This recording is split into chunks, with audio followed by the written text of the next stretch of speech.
Hello, everyone, and welcome back to English Pod. My name is Marco. My name is Catherine, and today we have a very special lesson for everyone. It's a new level for us. Right, it's an advanced media lesson, and we are going to be listening to an apology.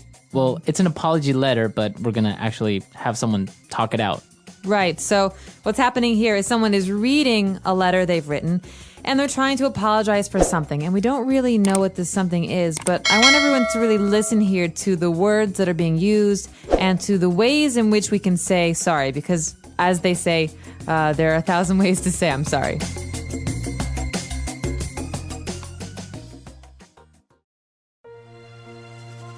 Dear Mary, I come here today in this way because I need to apologize to you.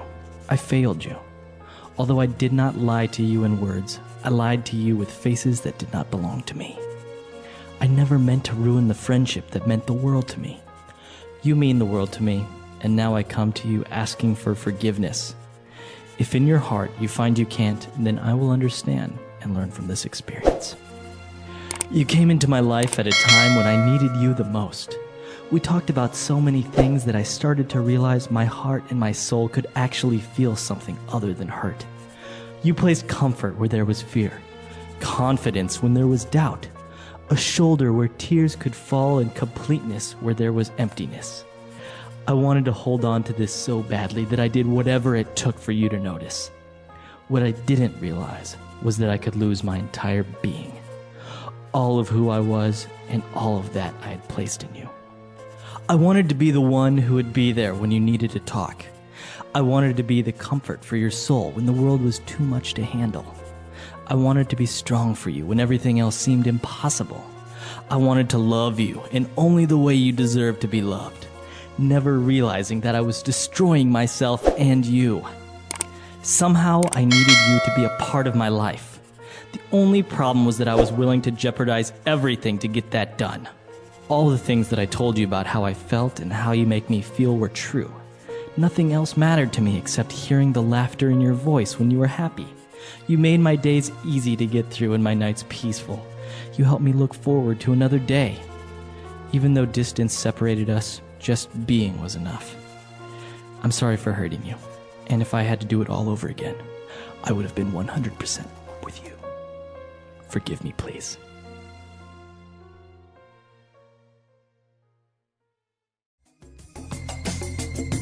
All right, we're back. So the guy seemed to be pretty sad.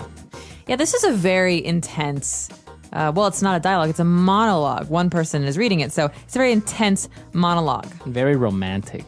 Yeah, romantic, but also an air of melancholy. Yeah, that's true. He's kind of like apologizing and at the same time expressing love and all these feelings. So it was very interesting, but why don't we take a look at a couple of phrases. Now, in advanced media, we're not going to analyze the entire dialogue or, as we do in the other levels, actually pick out items for language takeaway or fluency builder. So in advanced media, we're only going to pick out a couple of words and phrases and just talk about it and talk about the topic in general. Exactly. And so one of the first phrases that we decided to talk about here is this phrase, I failed you, because this is really the theme of the letter. Right. So if you fail someone, it means that you let that person down. Okay, so you fail someone. I failed you, or you can say, he failed me. So when I really needed that person the most, that person didn't come through or let me down or failed me. All right, so let's give an example maybe. I needed my brother to pick me up because I don't have a car.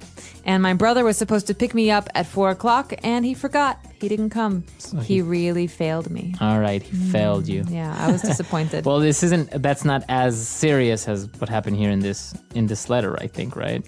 I think so, but we can talk about what did happen. I think I have a theory, and I know you have a theory, so we can talk about that in a minute. But before that, we have some other phrases about forgiveness and disappointment.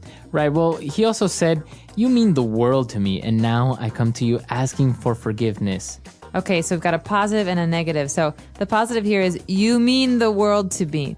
You mean the world to me. Mm-hmm. This means you are so important to me. You're one of the most important people in my life. You're worth the entire world, in my opinion. Yeah, it's a very poetic way of saying you're very important. Yeah.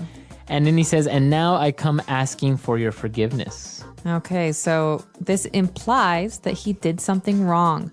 I come asking for forgiveness. So in English, we ask for forgiveness. You can also beg for forgiveness. Right. So please forgive me. But this You can't demand forgiveness, though. I demand you forgive. No, that doesn't quite work. All right. What else do we have? We've got the world again here. He says, the guy who's reading, he says, I wanted to be the comfort for your soul. So this is very, again, poetic.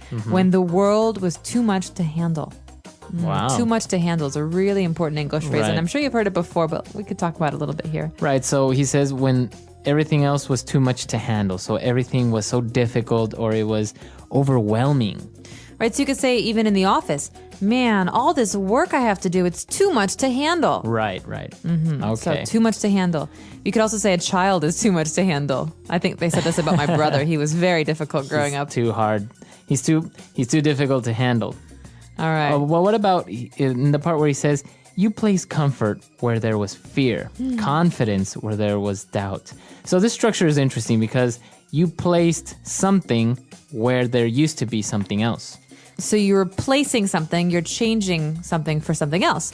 It's an exchange. So you could say you placed comfort where there was fear, you placed Happiness where there was sadness. where there was sadness. So it's always like kind of opposites, right? Exactly. Okay. Instead Light of, where there was dark. Right, exactly. So that's an interesting format of saying something. You did something where there used to be something else.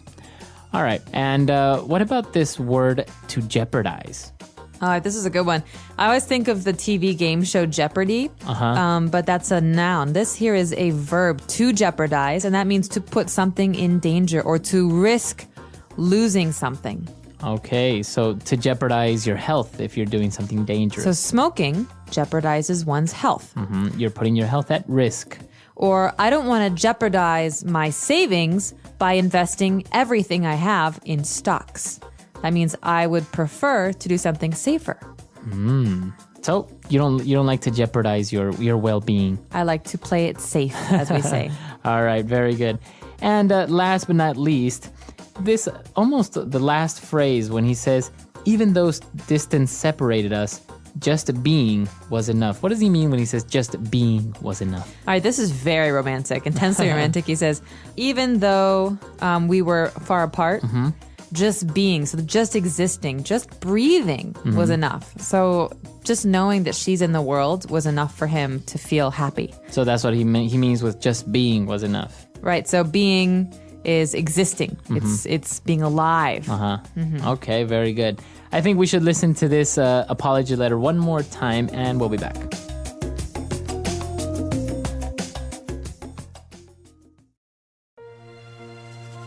Dear Mary, I come here today in this way because I need to apologize to you.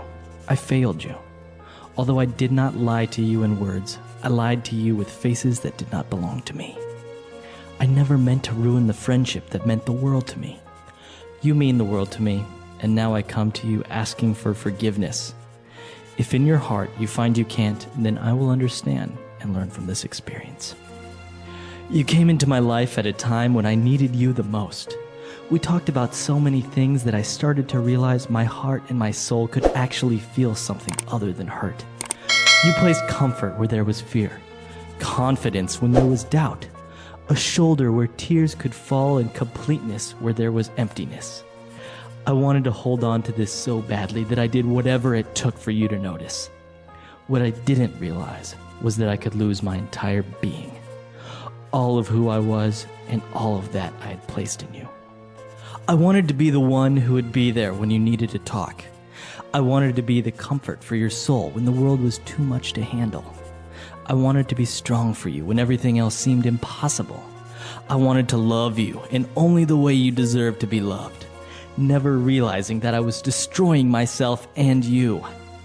Somehow I needed you to be a part of my life. The only problem was that I was willing to jeopardize everything to get that done. All the things that I told you about how I felt and how you make me feel were true. Nothing else mattered to me except hearing the laughter in your voice when you were happy. You made my days easy to get through and my nights peaceful. You helped me look forward to another day. Even though distance separated us, just being was enough. I'm sorry for hurting you, And if I had to do it all over again, I would have been 100% with you. Forgive me, please.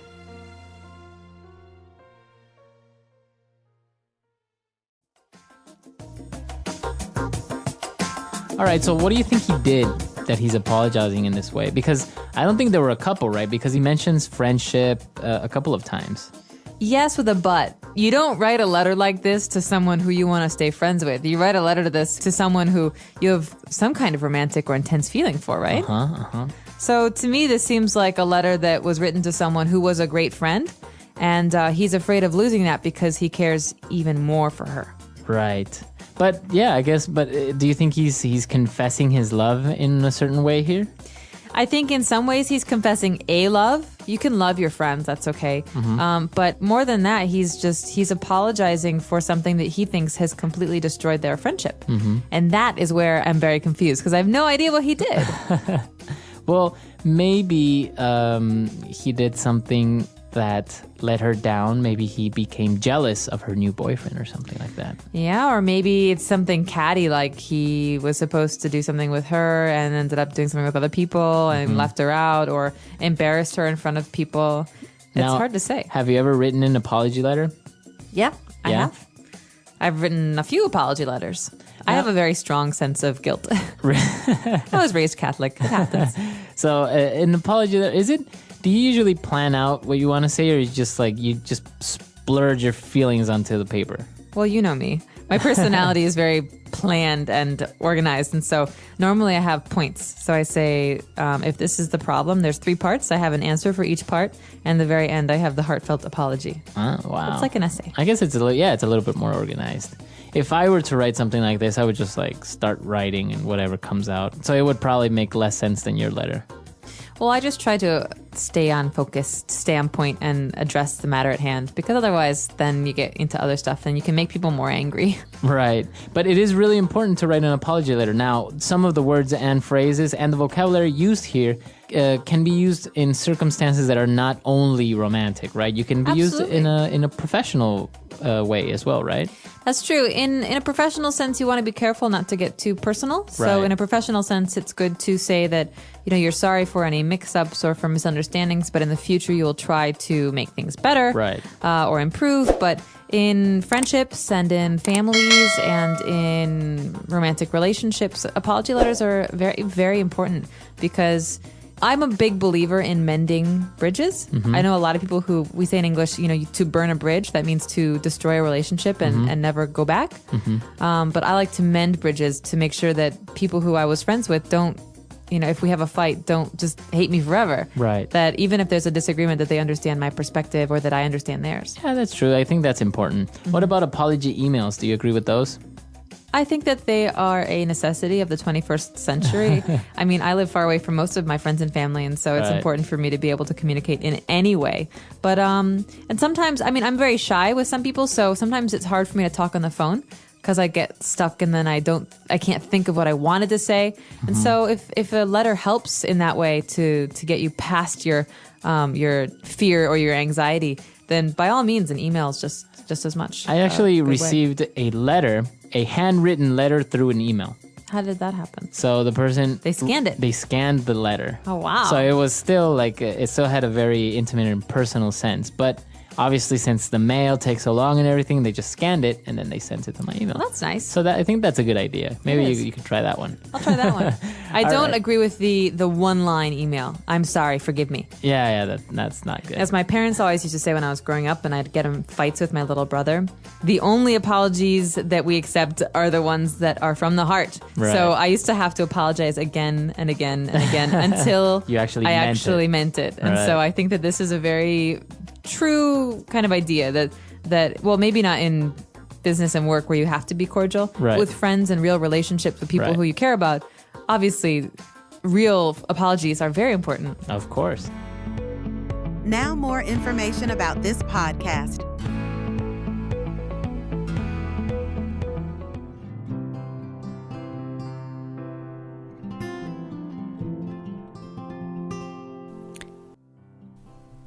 Hey, thank you so much for listening today.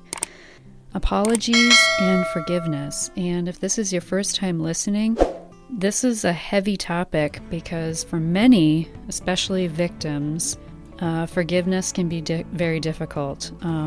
And also apologies too, because, when you're a victim, what do you need to apologize for, right? So I'll be talking more about that in this episode. But first, just a little recap of the past 10 weeks. It's been quite the experience. When I first launched this podcast, I had several episodes in the bank, I think like 4 or 5.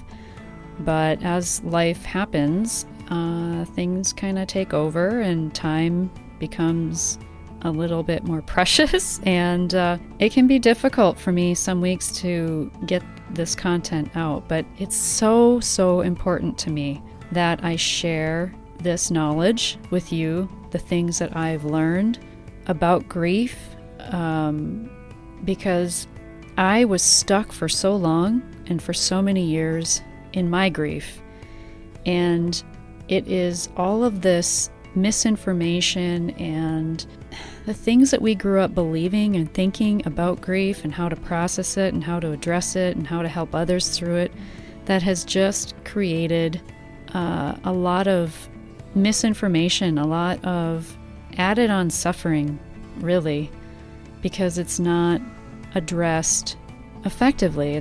We're not taught how to effectively process what it is we're feeling. And a huge component of the work that I do in grief recovery is about apologies and forgiveness. And initially this week was going to be about intangible losses, which are the kind of loss that, it's not the death of a loved one or divorce, or it's like the secondary losses. It's those things that you can't really, it's not specific to a person, although it can be a ripple loss due to the loss of a loved one. So for example, let's say you get a divorce. Well, it's the loss of maybe the life that you had, the home that you had, the support, the financial support that you had. There's a lot of other loss that happens in divorce and death of a spouse or death of a loved one, things like that. In the case of being a victim or being victimized, we can have a loss of trust, a loss of self-worth, loss of faith. That's a big one.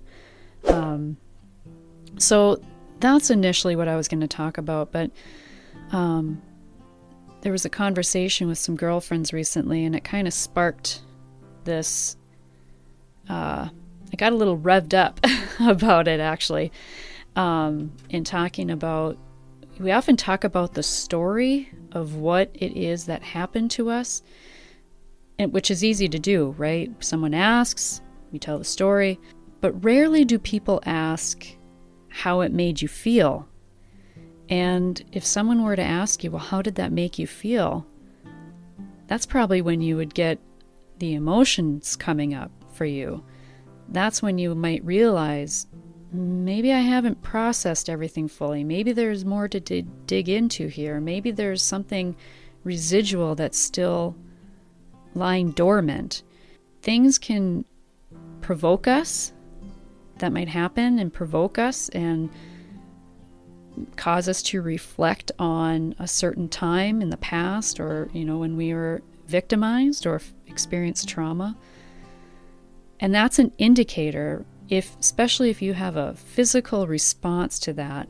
It's that muscle memory. But there's emotion tied to that, right? There's going to be emotional residual residue, if that even makes sense. Emotional residue. I'll say that, emotional residue from that experience. Unless we've learned how to effectively process it and take an actual action with the apologies and forgiveness that I'm going to talk about today. So when we apologize, we're actually apologizing for anything that we did or did not do that may have hurt someone else. So let's say when we steal something from someone else, we apologize. this was for something that we did. When we don't do something we promised we would, we apologize for something we did not do. When it comes to apologies, the focus is on ourselves and how we perceive our own actions or inactions. Grief recovery helps you to work through the apologies, like these, for a relationship in which you are incomplete. And the beautiful thing about it is that you don't have to apologize in person. In fact, some should remain private and indirect. For example, if you cause someone physical harm or emotional damage, what if they don't accept your apology? You haven't helped the relationship, there aren't any mended fences, and what more likely, the person may not accept it. And that's where forgiveness is often intertwined with apologies in this manner. The other person hasn't worked through forgiveness, and they likely wouldn't accept an apology. That's why it's so important that we work through and process apologies and forgiveness, for the most part, privately. Now, I'm not saying never apologize when you know you're in the wrong.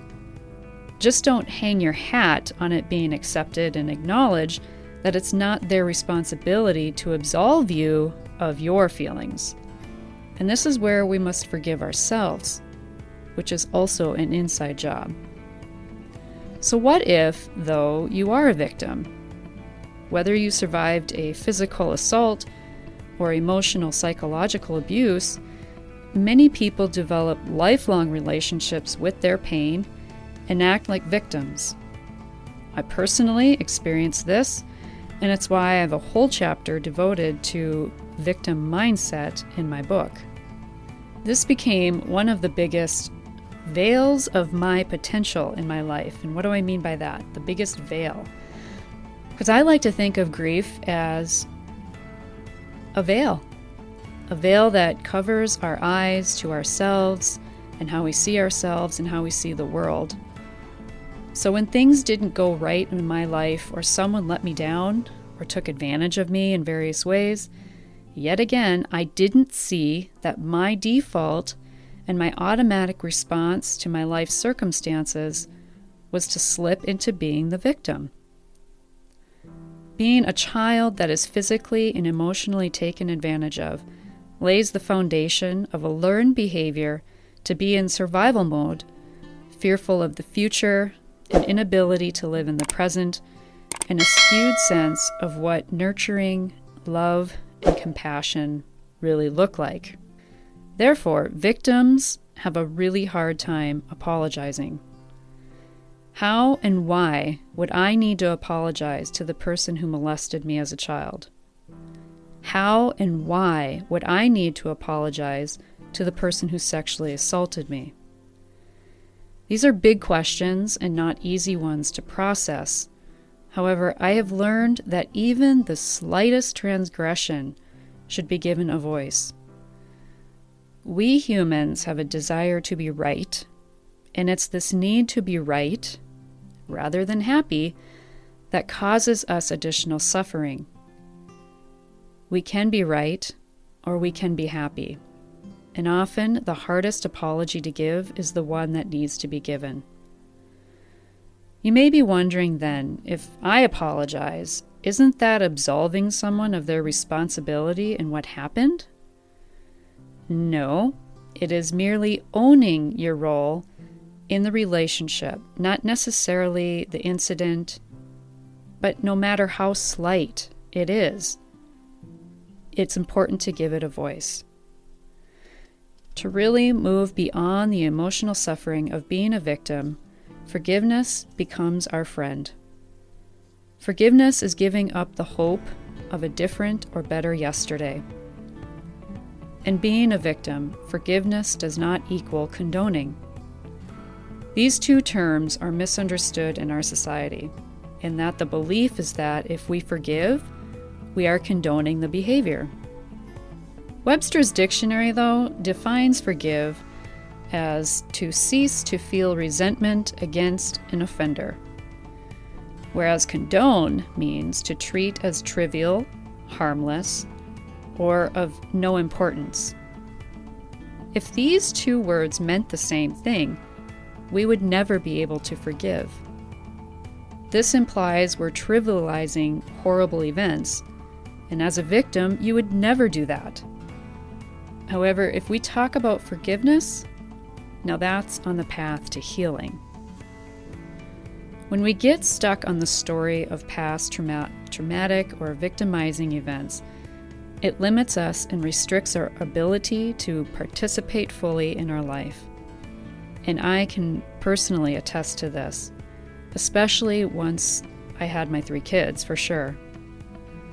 Forgiveness is the completion of the pain. The opposite is the retention of the resentment. When we forgive, we are acquiring our own sense of well-being. Forgiveness is an action, it's not a feeling. And you cannot feel forgiveness until you do it. Action first, feeling follows. Forgiveness is giving up the resentment you hold against another person. So what if the other person you need to forgive is living? That's another beautiful thing about grief recovery. You do this privately without ever saying one word to the other person. We never want to forgive someone directly to their face. Because again, what if the person on the receiving end didn't realize or believe that they did anything wrong? You're back in emotional jail, and the other person's defenses go way up. Finally, what about asking for forgiveness? When you do this, it's manipulating. You are asking someone to do something you need to do for yourself. If you are asking for forgiveness, what you're really needing and trying to do is apologize. Don't ask for forgiveness. Instead, make an apology. And through grief recovery, you can address apologies and forgiveness, and so much more, for any relationship to someone living or deceased, through taking empowering action for your well-being. Well, there you have the information I needed to share today on apologies and forgiveness, and I really feel like I've kind of flew through it, but take your time, listen through it again if you need to, and reflect on your life, on where it is that you need to apologize or forgive, where you're waiting for an apology that you may never get, and forgiving that person for the apology you will never receive. Resentment is a poison that we take hoping the other person dies. And the apologies and the forgiveness components were probably the most significant portions of the grief recovery method for me personally, because I was a victim of sexual assault, of sexual abuse, and there was a lot that I needed to process through to many relationships with people living in my life that required me to wrap my head around and really fully embrace forgiveness and apologies. And not for the other person, but rather for myself, for me, for my well-being. And so this is very empowering work. And if you want to learn more, I encourage you to reach out. If you have a question about apologies or forgiveness, don't hesitate to email me, victoria@theunleashedheart.com, or you can DM me. I'm on Instagram at Facebook, I'm Victoria the Unleashed Heart, and on Instagram at the Unleashed Heart. Message me there, wherever you feel comfortable to reach out. If this was helpful to you, if you found this informative, if it resonated with you, I would love, love, love for you to share it with someone who needs to hear this message today. If you also found it helpful, I would love a review, 5-star, if it was 5 stars for you. But if you really learned something, share that feedback. I would love to hear what it is that you took away from this episode today. Either privately or, leave the review on iTunes, if you will. That helps me to know what content, what I'm sharing is helpful, if it's resonating. I would like to know what it is you're wondering about when it comes to grief, what it is you're needing right now. I just know that there's so much going on in our world today, and I just want you to know that there's hope. There's hope because we have the power within us to process and work through to heal. We have that. You have that within you. So thank you so much for listening today. So until next time. Bye.